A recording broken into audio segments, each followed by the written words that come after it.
Sir, I am so thrilled to have you on the America Happens Network. I deeply admire you. You are one. I mean, I've seen your interviews, and I just heard you talking to a gentleman. Your honesty is on a different level. You're not playing any politics, obviously. So tell me, what are the things that concern you right now that are happening in this country and happening around the world?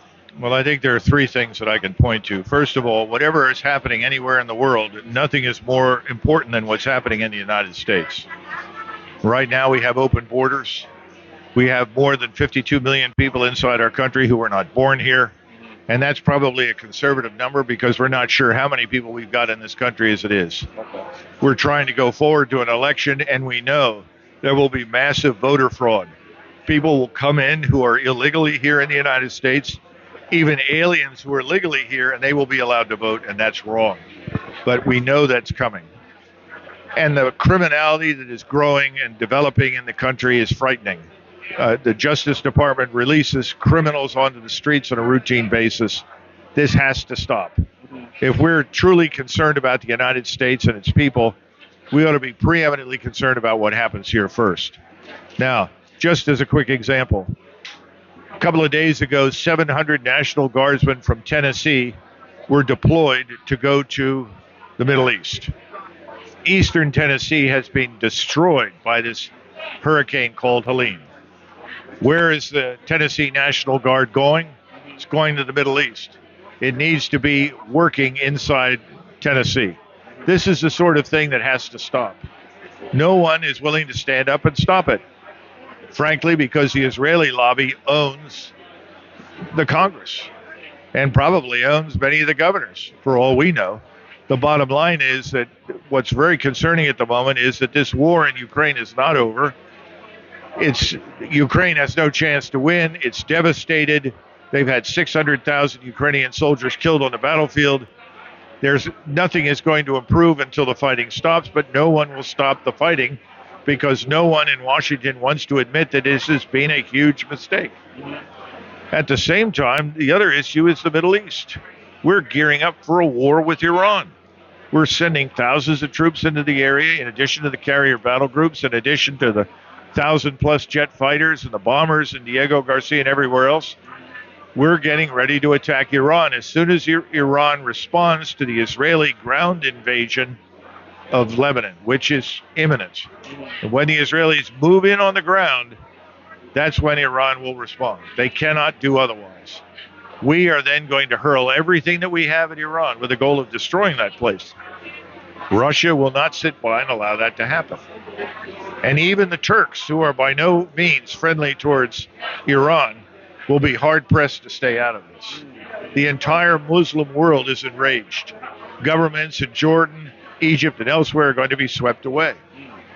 So the point is, we've created chaos in the sense that we're staring into the abyss, and we're prepared to jump into it.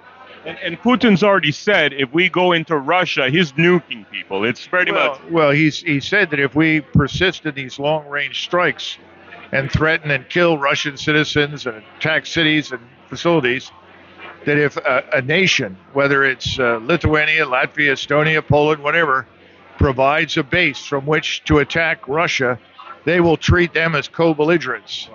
And they are willing to use tactical nuclear weapons. In other words, don't try to hide behind the United States. It's not going to work. And now we're turning on Iran. And as I said, Russia is not going to stand by and allow Iran to be destroyed. It's not going to happen. Neither will the Chinese. All of this hurts us. Remember, we're already dealing with a world that is defecting from us. This thing called BRICS, which is an alternative to the global financial system that we control, is growing by leaps and bounds. There are 84 countries waiting to join it. It's going to be over 100 nations. There are only 132, 133 countries in the world. In other words, the world is walking away from us and our destructive behavior. Someone needs to stand up and say stop. But no one will stop the Israelis from doing what they're doing. I mean, it sounds like Israel's pretty much calling the shots in this country. I think they're running it. There's no question about it. They're making all the critical decisions. And I see no evidence that that's going to change regardless of who wins right now. Wow. Not even Trump, do you think, will have a more balanced policy? No, in fact, he's made some comments about his readiness to destroy Iran as it is. And I think that's very, very ill-advised. He wants good relations with China and Russia, which is commendable. They should be good. This whole war in Ukraine was our fabrication.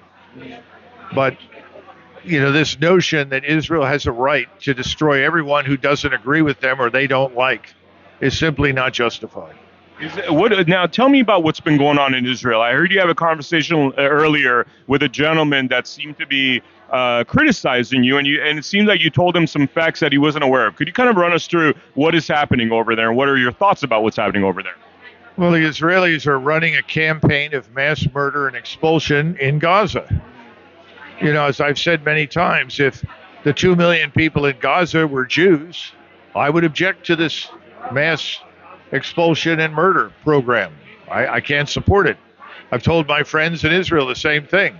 I don't think that you can solve the problems that Israel thinks it has by murdering your way out of it, by killing your way out of it. I don't see that working. But that's exactly what they're trying to do in Gaza. I think they plan to do it on the West Bank. And now they think the best way to solve everything is to invade Lebanon, because that's the trigger for Iran to attack them, which is what they want, because they see us as riding to their rescue, and then using American military power, we can theoretically solve all their problems for them. Wow. I mean, America seems like it's on its way to destruction if it hasn't been destroyed already.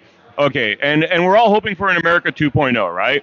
If you were to say, what is the epitaph on what destroyed this country? What got us this far? If you could summarize why we are at this juncture where we're talking about potential collapse, potential nuclear war, potential end. I mean, we're talking about potential end of the world scenarios. Well, I think the biggest problem is that most Americans, most of the time, pay very little attention to what happens beyond their borders. That's understandable. But the problem is that allows well-funded minorities to capture your policy-making establishment and to make it do things that otherwise would not. So that's the first problem. Second problem is that we still have too many Americans who are saying, well, the border is trouble, criminality is a problem, but, it hasn't hit my town yet. It hasn't come to my door. It's almost as though until every American is personally affected in some negative way, you can't wake up people to the larger issue. Now, as you point out, we're in a very fragile condition financially. People have been predicting that this fragile economy will collapse at some point. Those who believe debt doesn't matter keep saying, no, party on, print more, don't worry. It sort of reminds me of that song years ago, Don't Worry, Be Happy. Yeah. But I think more and more Americans, you have people like Mohammed El-Arian, who's a very brilliant financial analyst, Ray Dalio, Warren Buffett, a whole range of people, very smart people, Gundlach and others, are all saying, look, we're on very thin ice. Wow. This could collapse anytime. When that happens, how do we recover? How do we recover? It's going to be very tough. Is it do you feel as though the financial collapse is almost necessary? Because you're saying whether it's Kamala or Trump, which is actually really scary, that whoever's president, we're probably looking at some kind of world conflict war. Trump's also talking about destroying Iran.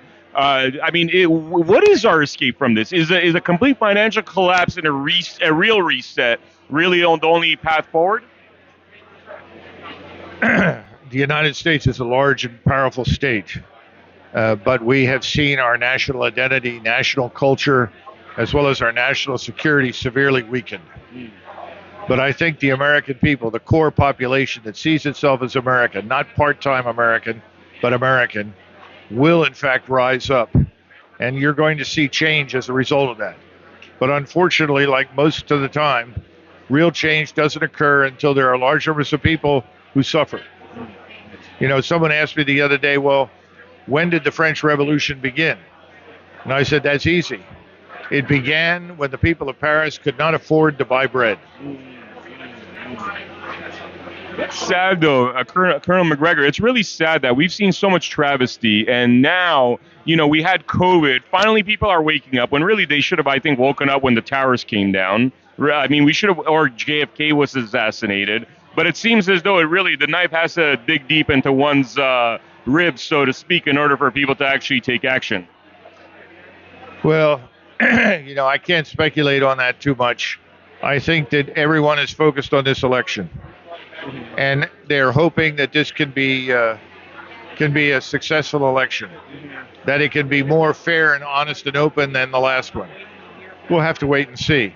But clearly, the election in November is what people normally call a strategic inflection point.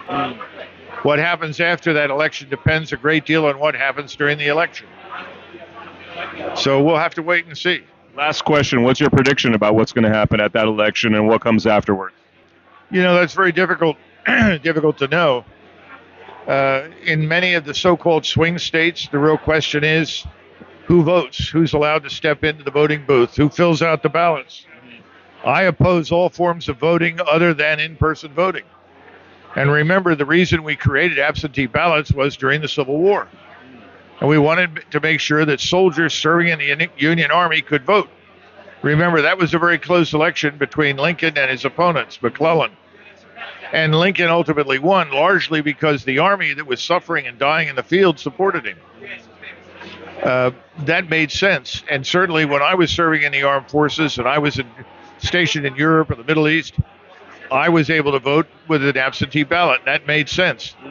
But simply passing out absentee ballots to anybody who wants one, allowing people to vote online, I don't trust anything that's online under any circumstances. And I think that everyone should have to present evidence of their citizenship and their legal residence. If you can't do that, you don't need to vote. One last question, actually. You had said a number that I hadn't heard before in terms of the casualties in Israel. Like, could you give us a little bit more description on things that other people would not be aware of because the mainstream hasn't? I think the popular notion is, first of all, believe whatever the Israelis tell you. The Israelis downplay everything, downplay their own casualties and downplay the damage that they're inflicting on others. So they're talking about 31,000. I've heard some say 38,000 people killed in Gaza. But recently, listening to people from the United Nations, which of course the Israelis immediately discount, as well as the High Commissioner for Refugees and others, they're talking about 189,000 casualties. How many? 10% of the population. Yeah, which is not unreasonable if you look at the bombing practices. And I've sat and watched all the videotape and seen horrible, horrific things happen that are not justified. I mean, if I were serving in the field, I would halt the operation immediately and say that borders on a war crime. This is not accidental. You are deliberately killing these people here, here, and here. You have no evidence that they're combatants. This is a terrible situation. And from the beginning, I have feared that Israel was at risk of being destroyed as a result of this. See, I think Israel deserves to survive. I think Israel has been in many ways more positive than negative as a force in the world, has a special role, if for no other reason because of what happened in World War II. But this is now outrageous. This has gone beyond the pale, and I think we should have stepped in and said, you've done enough, no more. And we can work with others to come together with some sort of solution. But the Israeli solution right now looks very Stalinist. It's our way or the highway. Kill everybody that gets in the way. End of discussion. That didn't work very well during the Second World War. I don't think it works very well, period. Wow. Sir, thank you so much for taking the time to talk with us. I really appreciate what you do. And is there anything you want to tell the viewers that we didn't discuss? Well, no, but if you're interested, go to ourcountry.ourchoice.com. You'll find lots of material there. Also, look into this new free speech platform called Republic. You may want to join that. That's an opportunity to join something that will not result in your cancellation or censorship. The only prohibition on the Republic platform is against people that advocate the overthrow of the United States government or engage in pornography. But you can write what you think. You can post what you see. You can interact. There are tools on there allowing you to contact all the people in your community that hold positions of authority.